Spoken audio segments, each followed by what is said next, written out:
भोलेनाथ जी महाराज प्रतिदिन ये जो गौधूलिक बेला शाम को होते हैं ना, प्रतिदिन भोलेनाथ अपने गणों के साथ में विचरण करने के लिए निकलते हैं संध्या के समय पर।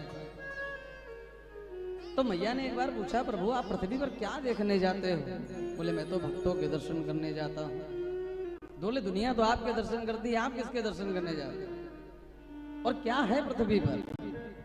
तो आज जब भोलेनाथ जी मैया को लेकर के आए, पृथ्वी का भ्रमण कर रहे थे, तो भोलेनाथ जी ने सबसे पहले एक पुराना सा जो खंडहर सा मकान था, पुराना मकान, उसको दंडवत प्रणाम करने लगे।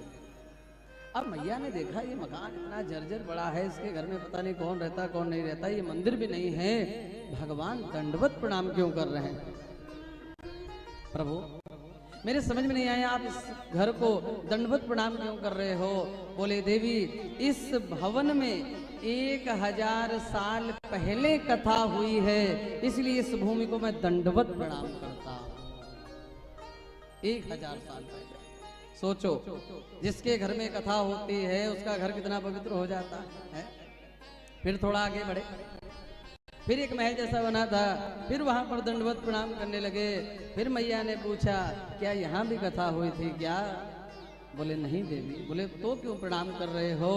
बोले इस भवन में 1000 साल बाद कथा होगी है, 1000 साल।